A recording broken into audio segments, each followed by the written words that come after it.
Hi everyone, welcome to my YouTube channel. I'm your girl Veronica, and on this channel, I'll be simply focusing on lifestyle.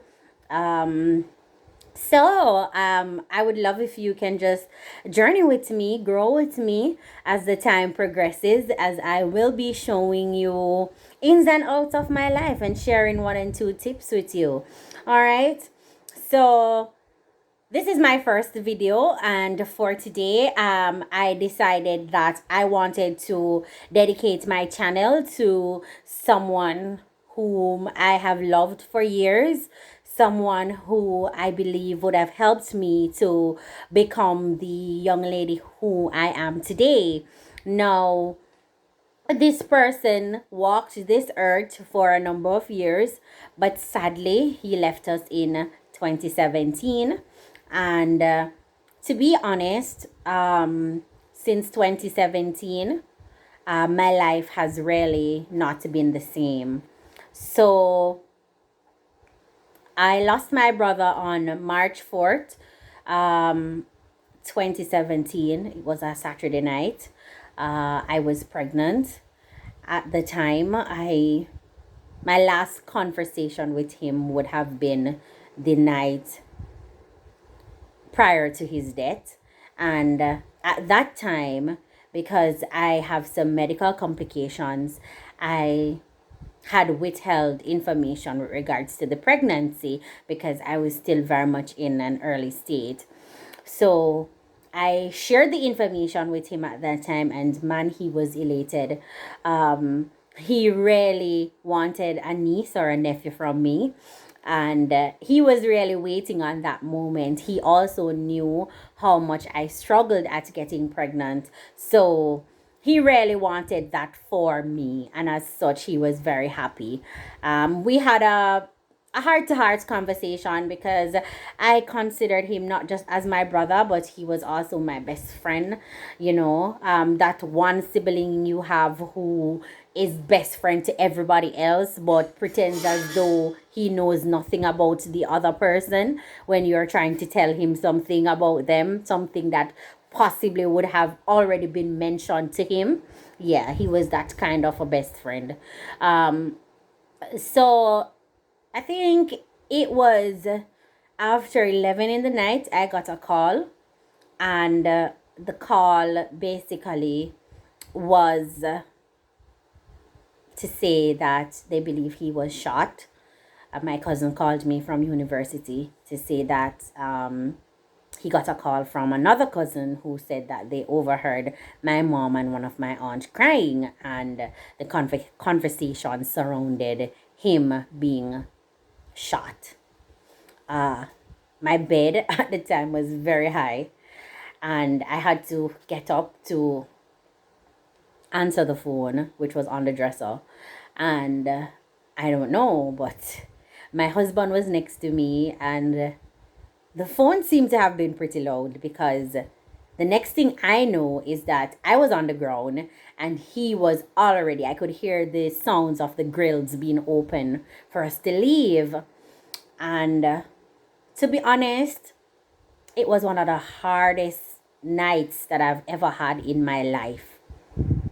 And I got up, I made it to the door, and I said, "Babe, my brother is shot."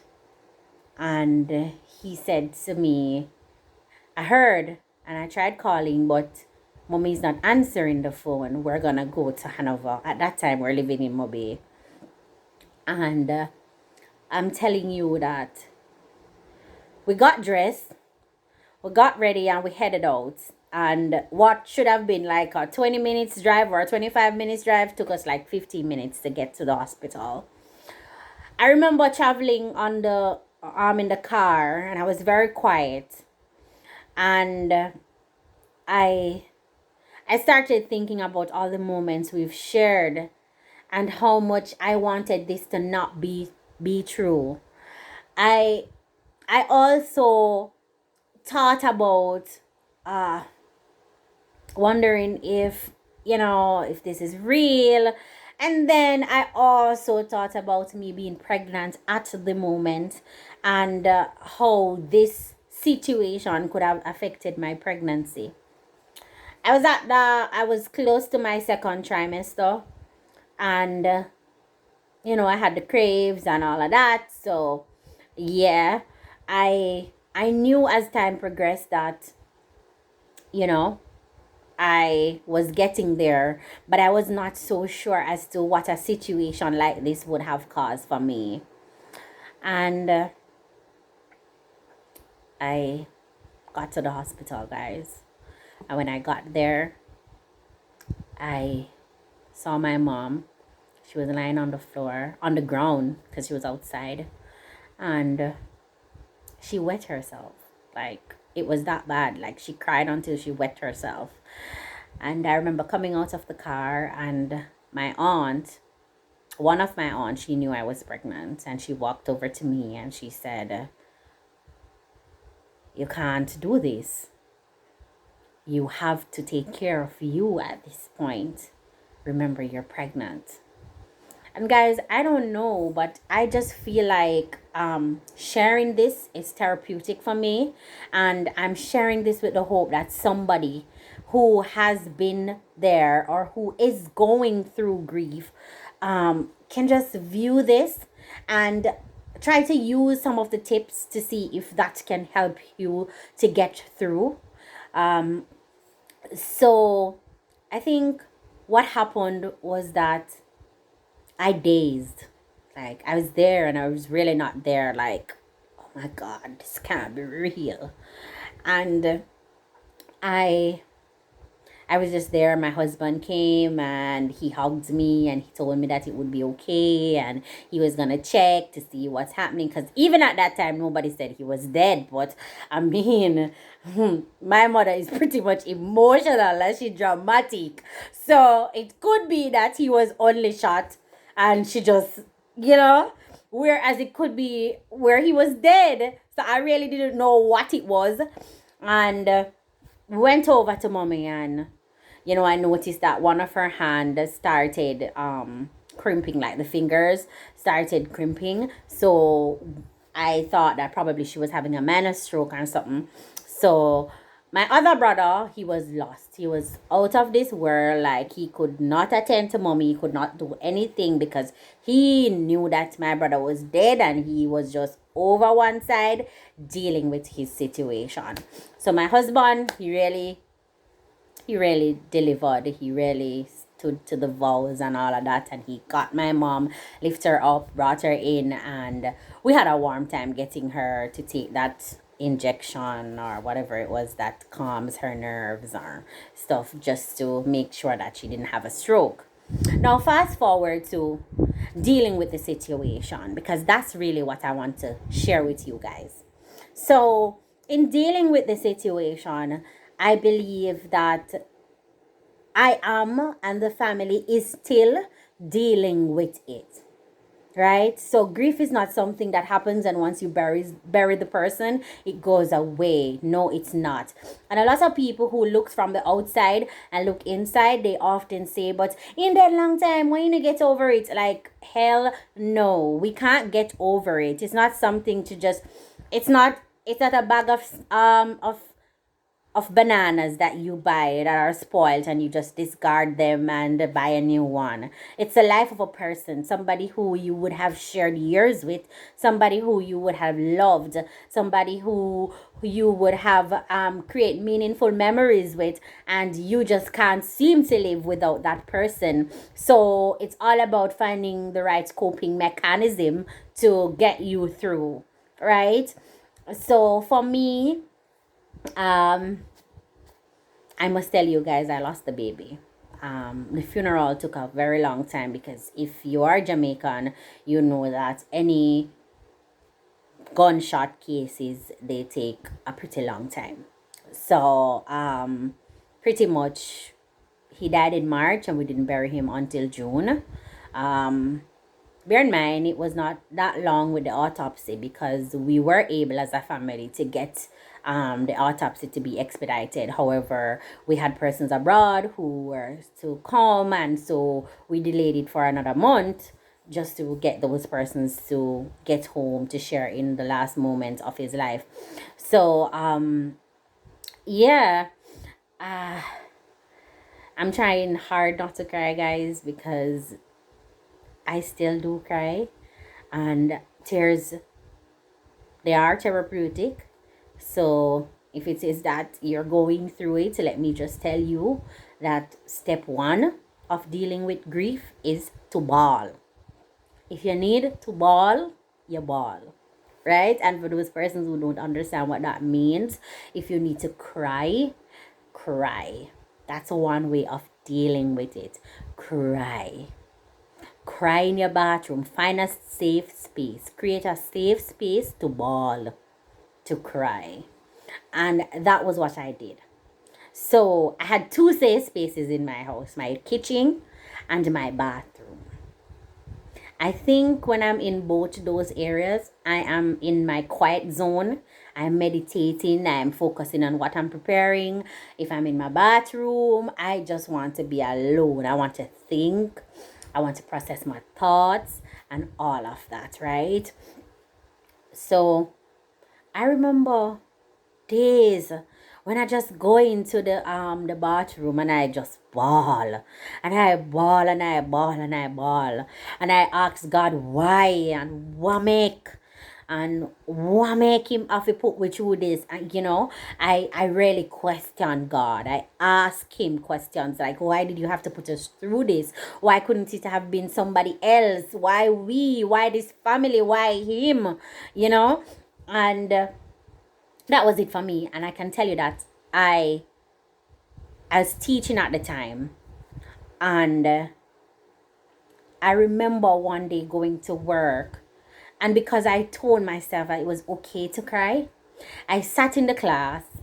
I was still pregnant at the time, never lost the baby yet, and I sat in the class because I knew I was high risk. I knew I had a lot on my mind. I really was not eating as I should. I lost my appetite. Appetite was gone. So I really just was there, and I just bawl. I just bust out a ball in the Pitney them classroom. I just started crying in the classroom, guys. And I had the most wonderful form students. They were rugrats when they wanted to be, but they were adorable kids when they needed to be. And they knew that I lost my brother because some of them saw me on the news prior. And when I went to school, they asked, and I did tell them that yes, that's why I was out for a few days and I'm having a hard time dealing with it. And I really don't want you guys to give me any trouble. They were grade 8s. And I remember the day one boy noticed that I was crying, and he shouted, "Stop on the eyes."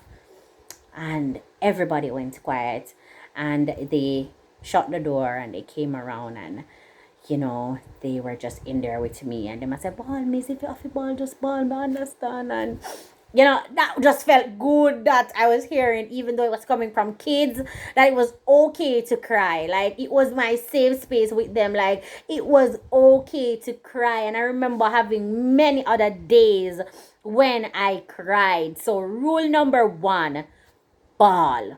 Cry if you must. Right?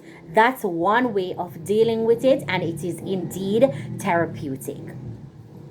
Rule number 2, talk about the death of the person. No, I know I've seen persons who say, "Oh, I don't want to talk about it. I don't want to this, I don't want to that." But I believe that talking about it is also a way of dealing with the situation. So I had a lot of persons calling me, and I think, guys, that's one thing about people in general, and mostly Jamaicans, because I can only speak to my culture. Now, Jamaicans have this thing where once you have a death, everybody call you. Everybody show up at your yard. and they're there with you until the funeral service. And once that ends, then the large number of persons that would come and visit, that slowly deteriorates until nobody shows up. They think you're fine because the person has now been buried. But I'm here today to say, guys, this is not the case. And I think that I would have been a part of that aspect of the culture until I had my own fair share of grief, and I understood now in myself how hard it is for a family to function after burying their loved ones. And guys, if you're listening today, I just want to say, let's change that perspective. Let's check on these people even months later, years later. They still need you. They just don't need you for 2 days or 10 days or 2 months. They need you for a lifetime. They have their days when they're gonna break. And that's me. So one of the hardest thing that I had dealing with the grief was talking about it and not talking about it. So let me explain. Talking about it on my term was absolutely therapeutic for me. Talking about it on everybody's term was hard. And when I say hard, I meant it was really hard. So persons call, oh, how this, how that, well, so oh, him dead when it happened, and to be constantly repeating the same information. It's like you have a cut and it's getting better, and you pick it off, and so it gets reinfected, so it's painful again. That's exactly how it felt, having to relive the moments leading up to his death. And that for me was terribly hard. But talking about it on my terms was absolutely perfect. So I had my very, very close friends that they were just there for me during the time. They were there. Paula, Monique, Aladia, Ashika. Those girls, they were there along the way. I think, however, that Paula and Monique, they are abroad. So, with time differences, we weren't able to talk as much as I would want on my terms to talk about how I felt or what was really happening with me. So sometimes I was not able to get through to them. As it relates to Ashika grew up with my brother as well. So I think talking to her helped, but it was also hard. Like I was putting her in a box to say, hug your feelings, deal with mine, right? And because of that, I never wanted to put her in that position. So we talked, but I really didn't pour my heart out how I wanted to her, because I know she was dealing with the grief as well. My husband, who was 150,000 times supportive all the way, I could not find myself to speak with this man. And I think it's because of the relationship that he shared with my brother as well. They were very close, and I remember this man just bawling one day. He went to the bathroom. We were at my mother's house and we were having a fasting and we were praying as a family. And he asked to be excused, and this man just went to the bathroom and this man just bawled. He cried. Loud, big bawl. And, I'm happy because I would have encouraged him that, listen, the first step in dealing with this is that you need to bawl. Bawl. You need to cry. And he did. And I was happy that he did. But I knew that I could not use him as the person to talk to. So I spoke to my friend, Aladia. She was close to me, close in proximity to where we lived. And she offered herself. She said, Ver, you can call me and you can talk. I'll be here and I'll listen. And trust me, one of the things about her, I don't know if If it's because she's a language teacher, this young lady knows how to be really dramatic. So I'd call her and I'd tell her the same stories that I told her 10 times already. And she behaves each time as though she was hearing them for the first time. Eh, so there. So what did do when that did happen? You know? And it eased my pain. It was a breath of fresh air. I relived the moments with him, you know? And she allowed me that opportunity to know that, hey, I'm here, you can talk to me. And I love that. And I find that to this day, if I'm having a moment, if she see me post a picture with him, if she seems, and we're talking about 4 years later, guys, if she see me post a picture with him, or she see me put up a status to say I miss you, bro, she is gonna be the next person, like, you all right, you want to talk? Yeah, that's her. And I must tell you that I am grateful for that. I love it and I respect that, you know. And then the other thing that I want you to know is that you need to accept your feelings. You're human. You are human. Accept your feelings. They are yours. You loved this person for a reason or for many reasons.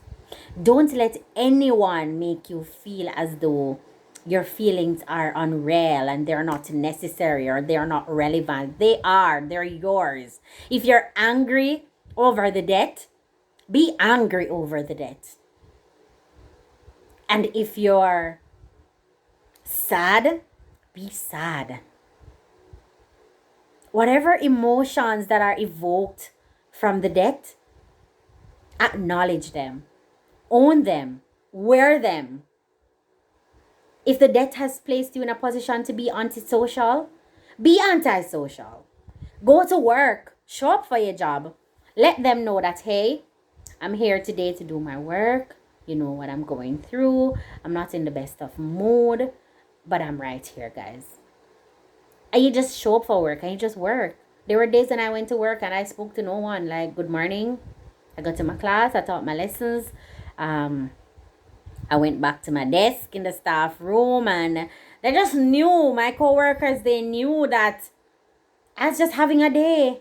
And they allowed me, they respected me, they respected my space. They allowed me to just be me. And so I just want somebody to understand today that, listen, if you're going through this, just be you. Own your feelings. Acknowledge it. Write about it. Write about it. Journaling is important in this process, right? Write about it because that is key. So I can tell you, I wrote a lot and I still write even today.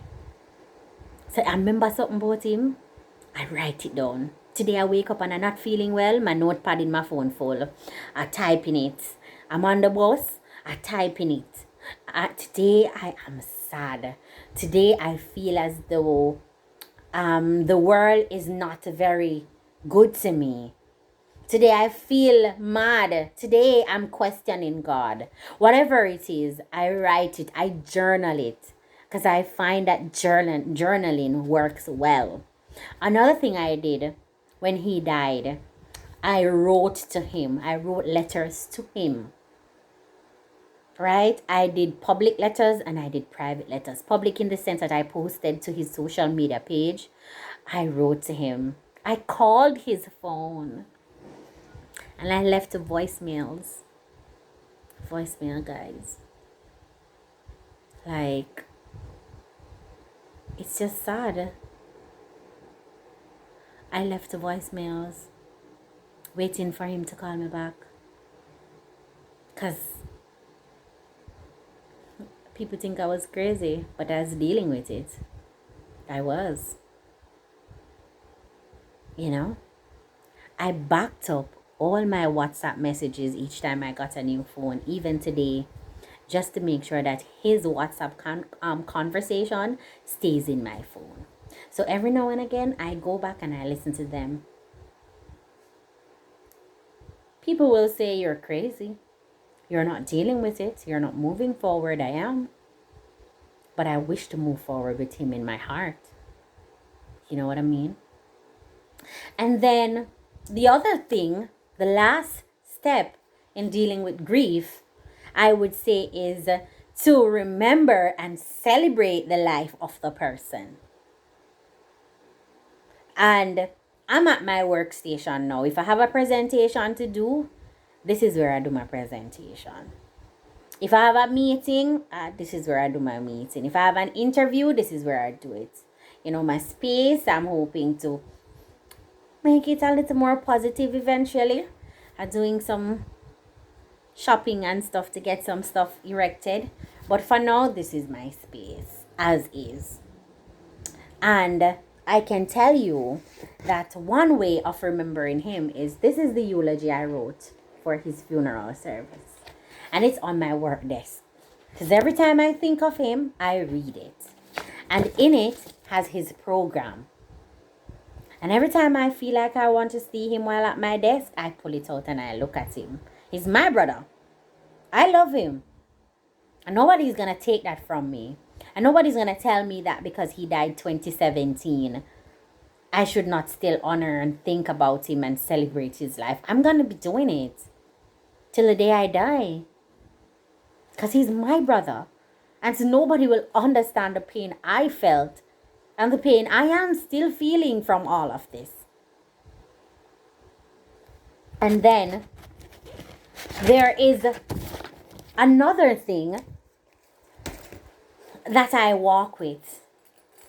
And the other thing that I walk with each day is, this is my purse. It goes everywhere with me, in all my bags. And sometimes I really don't like bags, guys. So I try to get the purse that has, you know, the string. So I can just affix it to my hand. And I just jump out of the car. And I just go do what I have to do. So this is a button. You normally stick it onto your clothes. For those persons who don't know, this is one thing we do in Jamaica as our culture. And yeah, I keep that in my purse. So if I'm on the road and I get flustered, and so normally I would want to give him a call, he's no longer able to answer me. So I just open my purse, I just breathe, and I just look at him. I'm celebrating his life. On his birthday, I try my best to go home. We try to reach out to all his kids. Mommy cooks, we eat, we talk about him, we celebrate his life. On the eve of his death, we do the same. We celebrate his life. From time to time, I post him up on my status and I write things about him. I'm celebrating his life. I know he cannot see. I know he cannot hear, but it's helping me. This is how I have learned to deal with it. And I have shared these tips with persons who have expressed that this has really helped. And as such, I just want to say to somebody today to use these tips and see how best they work for you, right? So first, bawl if you need to bawl. Cry if you must. Second, talk about your loved ones. Third, accept your feelings. Them a feel. Let no one take that from you. And fourth, celebrate the lives of your loved ones. Celebrate them, honor them, cherish them, love them forever. And keep those memories safe in your heart, because only you knows how best you can deal with your grief. Now guys, thank you so much for listening. I must say that I really enjoyed doing this, and I really hope that this video can help somebody along the way. Don't forget now to like, subscribe, turn on your notification so that the next time I post a video, you will be able to be the first to share in. You can also leave a leaf in the comment if it is that you really enjoyed this episode and would like to see something else. Thanks for watching. Bye. See you next time.